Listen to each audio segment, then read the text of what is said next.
Hello friends, ఈరోజు ఈ వీడియోలో NEET PG 2024 qualifying cut off score కలిగిన students AP state convener quota and management కోటాకు సంబంధించి registration, application filling and document uploading complete చేసుకున్నారు.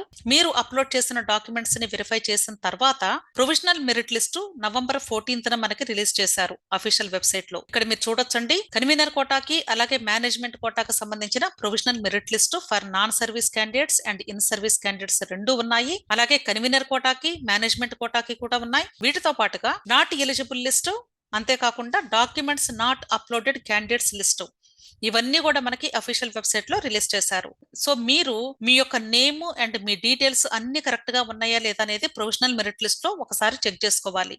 So మీరు మెయిన్ చూడవలసింది ప్రొవిజనల్ మెరిట్ లిస్ట్. ఇది కన్వీనర్ కోట అయినా మేనేజ్మెంట్ కోట అయినా మీరు ఏ కేటగిరీలో అప్లై చేసుకుంటే ఆ category provisional merit list open చేసి ఒకసారి చెక్ చేసుకోండి. మీ డీటెయిల్స్ అన్ని కరెక్ట్ గా ఉన్నాయో లేదో చూసుకోండి. క్లియర్? ఇది మీరు చూసినట్లయితే కన్వీనర్ కోటాకి సంబంధించి అంటే కాంపిటెంట్ అథారిటీ కోటా అన్న కన్వీనర్ కోటా అన్న ఒకటే meaning. Provisional merit list of non service candidates after verification uploaded certificates అన్నారు. ఇక్కడ మీరు చూసినట్లయితే మీ యొక్క డేటా కంప్లీట్ గా ఇలా ఇస్తారు. వీటిలో NEET roll number, NEET rank, name of the candidate, gender, category, area, Muslim minority, remarks.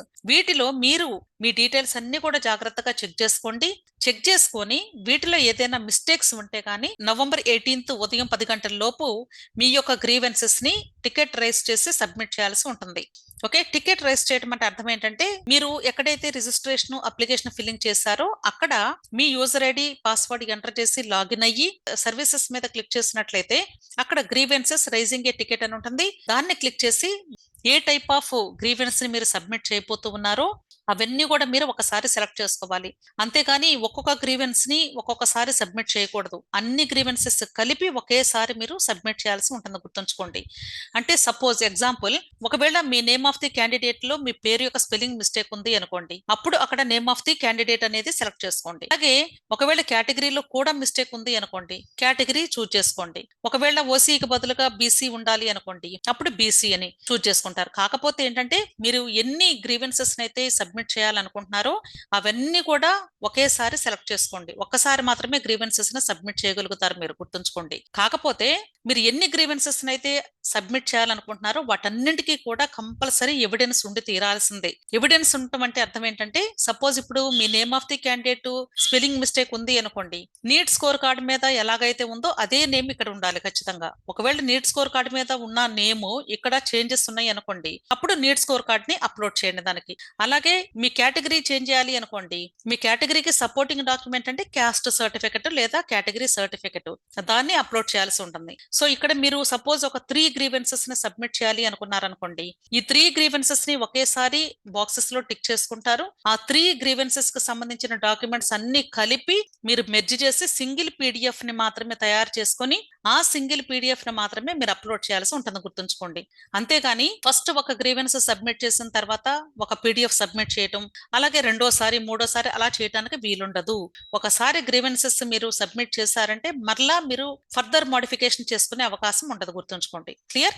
అంతేకాకుండా 18th నవంబర్ 10 గంటల తర్వాత మాత్రం మీ గ్రీవెన్సెస్ ని యాక్సెప్ట్ చేయము అని చెప్తున్నారు. క్లియర్? సో ఇక్కడ తీసుకున్నటువంటి గ్రీవెన్సెస్ అన్ని కూడా మరలా ఒకసారి చెక్ చేసి ఆ తర్వాత ఫైనల్ మెరిట్ లిస్ట్ ని రిలీజ్ చేస్తారు. ఫైనల్ మెరిట్ లిస్ట్ వచ్చిన తర్వాత అప్పుడు మనకి web options and choice filling కి సంబంధించిన నోటిఫికేషన్, దానితో పాటు సీట్ మ్యాట్రిక్స్ రిలీజ్ అవుతుంది. అయితే సీట్ మ్యాట్రిక్స్ లో total number of seats category wise గా, కాలేజ్ వైజ్ గా, బ్రాంచ్ వైజ్ గా ఉంటాయి మనకి. అయితే ఇక్కడ మీరు గమనించాల్సింది ఏంటంటే చాలా మంది ఏమనుకుంటారంటే ఈ ప్రొవిజనల్ మెరిట్ లిస్ట్ లో మీకు ఉన్నటువంటి పొజిషన్ చూసుకొని ఇది స్టేట్ ర్యాంక్ అనుకుంటారు. ఇది స్టేట్ ర్యాంక్ కాదు, కేవలము మీ యొక్క పొజిషన్ మాత్రమే. అర్థమైంది కదా?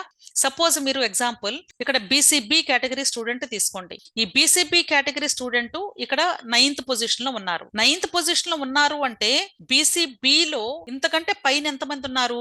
ఓన్లీ ఒక పర్సన్ ఉన్నారు. అంటే బీసీబీ కేటగిరీలో 2nd పొజిషన్ లో ఈ స్టూడెంట్ ఉన్నట్లు అర్థం చేసుకోవాలి. అంతేగాని ఫస్ట్ నుండి 9th పొజిషన్ లో ఉన్నారు అని అనుకోవద్దు. అంటే మీరు కేటగిరీ వైజ్ గా మీకంటే పైన ఎంతమంది ఉన్నారో కౌంట్ చేసుకోండి. ఎందుకు కౌంట్ చేసుకోవాలి? రీజన్ ఏంటంటే మీకు సీట్ మ్యాట్రిక్స్ ఓపెన్ అయిన తర్వాత సీట్ మ్యాట్రిక్స్ లో మీ కేటగిరీలో ఏ సబ్జెక్ట్ కి ఎన్ని సీట్స్ అవైలబుల్ గా ఉన్నాయో అప్పుడు మీకంటే పైన ఎంతమంది కాంపిటీషన్ మీకు ఉన్నారో మీకు అర్థమవుతుంది. అర్థమైంది కదా, మీకు సీట్ వచ్చే అవకాశం ఉందో లేదో మీకు తెలిసిపోతుంది. అందుకని మీరు చేయవలసిన పని ఏంటంటే మీ కేటగిరీలో మీ యొక్క పొజిషన్ కంటే పైన మీ కేటగిరీ వాళ్ళు ఎంతమంది ఉన్నారు అనేది మీరు చెక్ చేసుకోవాలి. ఇది మాన్యువల్ గానైనా చెక్ చేసుకోవచ్చు, లేదంటే ఈ పీడిఎఫ్ ని మీరు డౌన్లోడ్ చేసుకొని జస్ట్ మీరు PDF to excel sheet conversion చేసుకున్నట్లయితే చక్కగా అక్కడ ఎక్సెల్ షీట్ వస్తుంది. ఎక్సెల్ షీట్ లో అక్కడ ఫిల్టర్స్ వేసుకొని మీ కేటగిరీలో ఎంతమంది మీకంటే పైన ఉన్నారో చూస్తే సీట్ మ్యాట్రిక్స్ ని కూడా మరలా అక్కడ కన్వర్ట్ చేసుకొని పీడిఎఫ్ ని ఎక్సెల్ కింద ఎన్ని సీట్స్ మీ కేటగిరీలో మీ సబ్జెక్ట్ కి ఉన్నాయో చూసుకుంటే సీట్ ఏ కాలేజ్ లో వచ్చే అవకాశం ఉందో కూడా మీకే అర్థమైపోతుంది. ఎవరు చెప్పాల్సిన అవసరం లేదు. సో మీరు మెయిన్ ఈ మెరిట్ లిస్ట్ లో అబ్జర్వ్ చేయాల్సింది ఏంటంటే మీ యొక్క డీటెయిల్స్ అన్ని పర్ఫెక్ట్ గా ఉండాలి. అంతేకాకుండా మీకు ఏదైనా ప్రాబ్లమ్స్ లేదా మిస్టేక్స్ కానీ మోడిఫికేషన్స్ కానీ కావాలి అంటే మోడిఫికేషన్స్ ఏదైనా చేసుకోవాలి అనుకుంటే లేదా ఏదైనా గ్రీవెన్సెస్ కానీ మీరు ఐడెంటిఫై చేస్తుంటే వాటిని సబ్మిట్ చేయడానికి last date 18th November. Clear? అలాగే మేనేజ్మెంట్ కోటాకు సంబంధించినటువంటి మెరిట్ లిస్ట్ కూడా ఇక్కడ రిలీజ్ చేశారు. సేమ్ ప్రాసెస్ అండి. కాకపోతే మేనేజ్మెంట్ కోటాలో మీరు అబ్జర్వ్ చేయాల్సింది ఏంటంటే ఇక్కడ S1, S2, S3 three types of management quota seats ఉంటాయని మనందరికీ తెలుసు. S1 అంటే బి కేటగిరీ లాగా, దీనిలో కూడా S1A, S1B ఉంటుంది. S1A అంటే నాన్ లోకల్ క్యాండిడేట్స్, అది S1B అంటే లోకల్ క్యాండిడేట్స్ అని అర్థం. ఓకే, అలాగే S2 అంటే NRI కోటా, అంటే NRI డాక్యుమెంట్స్ ఎవరైతే సబ్మిట్ చేస్తారో వాళ్ళకి మాత్రమే ఇక్కడ ఎస్ అని ఉంటుంది, మిగతా వాళ్ళందరికీ కూడా నో ఉంటుంది. అలాగే S3 అంటే ఇన్స్టిట్యూషనల్ కోటా, ఎవరైతే ఇన్స్టిట్యూషనల్ కోటాలో స్పాన్సర్షిప్ సర్టిఫికెట్ పొందుతారో వాళ్ళకి మాత్రమే ఇక్కడ ఈ కోటాలో ఎస్ అని ఉంటుంది, మిగతా వాళ్ళందరికీ కూడా నో ఉంటుంది. ఈ రోజు నేను ఒక వీడియో క్రింద కమెంట్ చూసానండి, ఒకవేళ S1 లో కానీ సీటు వస్తే ఈ S1 నుండి S2 కి అప్గ్రేడేషన్ తీసుకోవచ్చా అని అడిగారు. అయితే ఈ S1 టు S2 అప్గ్రేడేషన్ ఉంటుందా లేదా అనే దానికి ఆన్సర్ ఏంటంటే ఉంటుంది అని చెప్పొచ్చు, లేదా ఉండదు అని కూడా చెప్పొచ్చు. ఉంటుంది అని ఎప్పుడు చెప్తాను అంటే ఒకవేళ ఈ స్టూడెంట్ NRI డాక్యుమెంట్స్ కూడా పెట్టి S2 లో కూడా ఎస్ అని ఉంటే ఇక్కడ మెరిట్ లిస్ట్ లో, అప్పుడు NRI కేటగిరీలో కాలేజెస్ కూడా ఓపెన్ అయినప్పుడు ఒకవేళ S1 లో వచ్చిన కాలేజ్ కానీ ఆ కోర్స్ కానీ నచ్చకపోతే అప్పుడు అప్గ్రేడేషన్ లో S2 లో పెట్టుకోవచ్చు. ఒకవేళ S2 లో NRI డాక్యుమెంట్స్ కానీ సబ్మిట్ చేయలేదు అనుకోండి స్టూడెంట్, అప్పుడు అప్గ్రేడేషన్ S1 నుండి S2 కి తీసుకునే అవకాశమే ఉండదు. సో S2 లో మీరు అప్గ్రేడేషన్ పొందాలి అన్నా లేదా S2 కేటగిరీలో సీటు పొందాలి అన్నా ఖచ్చితంగా NRI డాక్యుమెంట్స్ అప్లికేషన్ ఫిల్లింగ్ టైంలో మాత్రమే మీరు అప్లోడ్ చేయాల్సి ఉంటుంది అని ఇంతకు ముందు కూడా చెప్పాను. సేమ్ ఇక్కడ కూడా అంతేనండి, మీరు ఏ కేటగిరీలో అప్లై చేసుకున్నారో చూసుకోండి. ముస్లిం మైనారిటీ క్యాండిడేట్స్ ఖచ్చితంగా మీ యొక్క మైనారిటీ సర్టిఫికెట్ అప్లోడ్ చేస్తేనే వాళ్ళకి మాత్రమే ఎస్ అని ఉంటుంది, మిగతా వాళ్ళందరికీ కూడా నో ఉంటుంది. అంతేకాదు ఇక్కడ మీరు అబ్జర్వ్ చేసినట్లయితే ఇక్కడ ఆంధ్ర క్యాండిడేట్ S1A కేటగిరీ కింద S1B కింద రెండిట్లోనూ ఎస్ అని ఉంది. అంటే వీళ్ళు S1A లో పార్టిసిపేట్ చేయొచ్చు, అలాగే S1B లో కూడా పార్టిసిపేట్ చేయొచ్చు. అంటే ఈ స్టూడెంట్ AU రీజన్ అవ్వచ్చు లేదా SVU రీజన్ అవ్వచ్చు. ఒకవేళ ఈ స్టూడెంట్ SVU క్యాండిడేట్ అనుకోండి, అప్పుడు AU కాలేజెస్ కి నాన్ లోకల్ అవుతారు కదా, అందుకని వీళ్ళు రెండింట్లోనూ ఎస్ అని ఇచ్చారు. అదే మీరు ఇక్కడ అబ్జర్వ్ చేస్తే అదర్స్ అన్నారు, అదర్స్ లో ఇక్కడ అబ్జర్వ్ చేయండి ఎస్ నో అని ఉంది. ఎస్ నో అంటే ఏంటి, వీళ్ళు ప్యూర్ నాన్ లోకల్స్ కాబట్టి S1A లో మాత్రమే ఉంటారు. అర్థమైంది కదా. సో మీరు ఎక్కడ ఆంధ్ర వాళ్ళని తీసుకున్నా సరే బోత్ ఆర్ ఎస్ అని ఉంటుంది. AU వాళ్ళు SVU కాలేజెస్ కి నాన్ లోకల్, SVU వాళ్ళు AU కి నాన్ లోకల్ కాబట్టి ఇక్కడ నాన్ లోకల్ లో కూడా వీళ్ళని చూపిస్తారు. ఓకే, అదే మీకు అదర్స్ అయితే ఖచ్చితంగా ఇక్కడ ఎస్ నో మాత్రమే ఉంటాం. ఇలా ఉందో లేదో ఒకసారి చూసుకోండి. అంతేకాకుండా ఇక్కడ కేటగిరీని కూడా మెన్షన్ చేశారు. కేటగిరీని ఎందుకు మెన్షన్ చేస్తారంటే రీజన్ ఏంటంటే ఇక్కడ రిజర్వేషన్స్ ఏమీ ఉండవు మేనేజ్మెంట్ కోటాలో, కాకపోతే ఈ కేటగిరీని బేస్ చేసుకుని మీ యొక్క qualifying cut of neat score ఉందా లేదా అనేది వెరిఫికేషన్ కోసం మాత్రమే వీళ్ళు స్పెసిఫై చేస్తున్నారు. ఓకే, సో ఇలా మీరు మీ యొక్క డీటెయిల్స్ అన్ని కూడా ఒకసారి వెరిఫై చేసుకోండి. సేమ్ ఇక్కడ కూడా అంతేనండి, ఒకవేళ మీరు బి కేటగిరీలో పార్టిసిపేట్ చేస్తుంటే అప్పుడు మీకు సీట్ మ్యాట్రిక్స్ ప్రకారంగా సీట్ వచ్చే అవకాశం ఏ కాలేజ్ లో ఉందో మీకు ఈజీగా అర్థమవుతుంది. సో ఇవన్నీ చేసుకోవాలి అంటే మీరు ఎక్సెల్ షీట్స్ కింద కన్వర్ట్ చేసుకొని మీకు మీరుగా చెక్ చేసుకోండి. అలాగే S2 కేటగిరీ, S3 కేటగిరీ ఇవన్నీ కూడా మీకు మీరుగా చెక్ చేసుకోవచ్చు. క్లియర్? అంతేగాని ఇక్కడ ఇచ్చినటువంటి సీరియల్ నెంబర్ ని దయచేసి ఎవరు కూడా స్టేట్ ర్యాంక్ అని మాత్రం అర్థం చేసుకోవద్దు. అసలు స్టేట్ ర్యాంక్ అనే పదమే ఉండదు ఈ నీట్ కౌన్సిలింగ్ లో, ఓన్లీ నీట్ ర్యాంక్ మాత్రమే ఉంటుంది, గుర్తుంచుకోండి. ఇది సీరియల్ నెంబర్ మాత్రమే. అర్థమైంది కదా. ఈ సీరియల్ నెంబర్ లో వరుసగా లోకల్ స్టూడెంట్స్ ఉంటారు, నాన్ లోకల్ స్టూడెంట్స్ కూడా ఉంటారు. అలాగే NRI కేటగిరీలో అప్లై చేసిన స్టూడెంట్స్ ఉంటారు, ఇన్స్టిట్యూషనల్ కోటాలో అప్లై చేసిన స్టూడెంట్స్ ఉంటారు. కాబట్టి ఇక్కడ మీరు చెక్ చేసుకునేటప్పుడు మీరు ఏ కేటగిరీలో అప్లై చేసుకున్నారు, మీకంటే పైన ఎంతమంది ఆ కేటగిరీలో ఉన్నారు. అర్థమైంది కదా. కాకపోతే మీకంటే పైన ఉన్న వాళ్ళందరూ కూడా మీ సబ్జెక్ట్ కి కాంపిటీషన్ వస్తారో లేదో మనకు తెలియదు. అది ఎలా తెలుస్తుంది మేడం అంటే అంటే మనకి అస్సలు తెలియదు. ఎందుకంటే అసలు వాళ్ళ ఇంట్రెస్ట్ ఏంటి మనకి ఎలా తెలుస్తుంది? అది కేవలం వాళ్ళు వెబ్ ఆప్షన్స్ పెట్టుకునేటప్పుడు మాత్రమే పెట్టుకుంటారు కాబట్టి. అందుకే నీట్ కౌన్సిలింగ్ లో ఎవరైనా సరే మాకు సీటు వస్తుందా అని అడిగేటప్పుడు అసలు ఎవరు చెప్పలేరు అనే విషయాన్ని గమనించండి. ఎవరైనా మీకు వస్తుంది ఖచ్చితంగా 100% మీకు రప్పిస్తాము సీట్ అంటే మాత్రం అది అవాస్తవం. ఎవ్వరు కూడా నమ్మొద్దు. అర్థమైంది కదా? జస్ట్ మిమ్మల్ని మభ్య పెట్టడానికి మాత్రమే చెప్తున్నట్లుగా ఫీల్ అవ్వండి. ఇక్కడ కూడా మీ యొక్క గ్రీవెన్సెస్ సబ్మిట్ చేయడానికి 18th నవంబర్ ఉదయం 10 గంటల వరకు టైం ఇచ్చారు. ఓకే, అలాగే పీడబ్ల్యూడి కేటగిరీకి సంబంధించినటువంటి స్టూడెంట్స్ యొక్క ఎలిజిబుల్ లిస్టు అలాగే నాట్ ఎలిజిబుల్ లిస్టు ఇచ్చారు. సో మీరు ఒకవేళ ఈ కేటగిరీలో ఉంటే ఎందుకు నాట్ ఎలిజిబుల్ అనే దానికి రీజన్ కూడా మెన్షన్ చేశారు. ఒకవేళ మీకు ఏదైనా గ్రీవెన్సెస్ ఉంటే మీరు కూడా గ్రీవెన్సెస్ లో అప్లై చేసుకుంటే వాళ్ళు కరెక్షన్స్ చేసి ఫైనల్ మెరిట్ లిస్ట్ లో మీ యొక్క నేమ్ ఎలిజిబుల్ లిస్ట్ లో ఉండేలాగా చూస్తారు. ఓకే, అలాగే ఇక్కడ మేనేజ్మెంట్ కోటాలో నాట్ ఎలిజిబుల్ లిస్ట్ ఇచ్చారండి. నాట్ ఎలిజిబుల్ ఎందుకు అనేది ఇక్కడ అంటే పర్టికులర్ గా రీజన్స్ కూడా చెప్తున్నారు. అంటే ప్రాపర్ గా డాక్యుమెంట్స్ సబ్మిట్ చేయలేదు అనేది ఇక్కడ మెన్షన్ చేశారు. ఇక్కడ మీరు అబ్జర్వ్ చేయండి, ఎనదర్ స్టూడెంట్ సర్టిఫికేట్స్ అని ఇచ్చారు.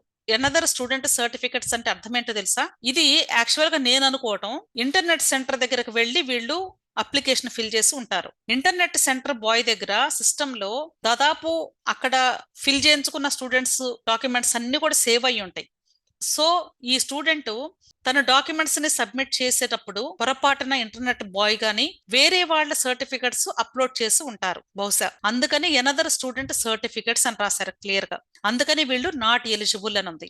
సో నేను అదే చెప్తూ ఉంటాను మీకు, ఎప్పుడైనా సరే ఇంటర్నెట్ సెంటర్ దగ్గర మీరు అప్లికేషన్ ఫిల్లింగ్ చేయించుకుంటూ ఉన్నా లేదా web options and choice filling చేయించుకుంటూ ఉన్నా సరే మీరు ప్రక్కనే కూర్చొని వాళ్ళు ప్రాపర్ గా చేస్తున్నారా లేదా అనేది 1-2 సార్లు మీరు వెరిఫై చేసుకోవాలి అని చెప్తున్నాను. అర్థమైంది కదా? మీరు చాలా ఈజీగా తీసుకుంటూ ఉన్నారు ఈ యొక్క కౌన్సిలింగ్ ని. దయచేసి ఎవరు కూడా మీరు ఈజీగా తీసుకోవద్దు. ఏ ఒక చిన్న మిస్టేక్ వచ్చినా సరే టోటల్ మీ యొక్క ప్రాసెస్ అంతా కూడా బ్రేక్ అయిపోతుంది. ఇక్కడ చూడండి, ఇప్పుడు ఎనదర్ స్టూడెంట్ సర్టిఫికెట్స్ అంటే ఇప్పుడు ఈ స్టూడెంట్ అన్ని సర్టిఫికెట్స్ అప్లోడ్ చేయాలి. ఈ స్టూడెంట్ కి ఇప్పుడు రీ అప్లోడింగ్ ఆప్షన్ ఇస్తారు. అప్పుడు మాత్రమే ఈ స్టూడెంట్ రీ అప్లోడ్ చేసుకొని ఆ తర్వాత ఫైనల్ మెరిట్ లిస్ట్ లో ఈ యొక్క నేమ్ ఉండే అవకాశం ఉండొచ్చు. సో ఇక్కడ కూడా ఎవరైతే నాట్ ఎలిజిబుల్ లిస్ట్ లో ఉన్నారో వీళ్ళు మళ్ళీ మీ యొక్క సర్టిఫికెట్స్ ని ప్రాపర్ గా రీ అప్లోడ్ చేసుకోండి. సో ఇక్కడ ఇచ్చినటువంటి రీజన్స్ అన్ని కూడా జాగ్రత్తగా చూసుకొని 18th నవంబర్ ఉదయం 10 గంటల లోపు మీ యొక్క గ్రీవెన్సెస్ ని సబ్మిట్ చేయండి. అర్థమైంది కదా? ఈ డేట్ టైం దాటితే మీకు ఇంకా అవకాశమే ఉండదు ఈ సంవత్సరానికి. క్లియర్? నెక్స్ట్ అలాగే ఇక్కడ కన్వీనర్ కోటాకు సంబంధించి ఇన్ సర్వీస్ క్యాండిడేట్స్ కు సంబంధించినటువంటి ప్రొవిజనల్ మెరిట్ లిస్ట్ కూడా ఇచ్చారండి. సేమ్ అందరికీ కూడా ఒకటే ప్రాసెస్ ఉంటుందండి. ఇవే డేట్స్ లో ఈ యొక్క గ్రీవెన్సెస్ ని రేజ్ చేయమని చెప్తున్నారు. ఓకే, నెక్స్ట్ ఇక్కడ మీరు చూడొచ్చు, కొద్దిమంది స్టూడెంట్స్ అంటే ఫీ పేమెంట్ అయితే చేశారు కానీ వాళ్ళ యొక్క డాక్యుమెంట్స్ ని అప్లోడ్ చేయలేదు అని చెప్తున్నారు. సో మీ పేరు కానీ ప్రొవిజనల్ మెరిట్ లిస్ట్ లో ఉంది అంటే ప్రాబ్లం లేదు. ఒకవేళ అక్కడ పేరు లేని వాళ్ళు మాత్రం ఖచ్చితంగా ఇక్కడ డిఫరెంట్ ఫైల్స్ లో మీ నేమ్ ఎక్కడుందో చూసుకొని ఏ కేటగిరీలో మీ నేమ్ ఉంది, రీజన్ ఏంది అనేది చూసుకొని గ్రీవెన్సెస్ ని సబ్మిట్ చేసి ఒక సర్టిఫికెట్స్ రీ అప్లోడ్ చేయటము లేదా డేటా మోడిఫికేషన్స్ కి సంబంధించిన సపోర్టింగ్ డాక్యుమెంట్స్ అన్ని కలిపి ఒక సింగిల్ PDF గా చేసి అప్లోడ్ చేయడం ఈ ప్రాసెస్ విదిన్ నవంబర్ 18th ఉదయం 10 గంటల లోపు పూర్తి చేసుకోండి. క్లియర్? ఇంకా ఈ నీట్ కౌన్సిలింగ్ కి సంబంధించినటువంటి డౌట్స్ అలాగే ఈ యొక్క కౌన్సిలింగ్ కి సంబంధించినటువంటి గైడెన్స్ కావాలి అనుకునే వాళ్ళు టెలిగ్రామ్ గ్రూప్ ఉంది.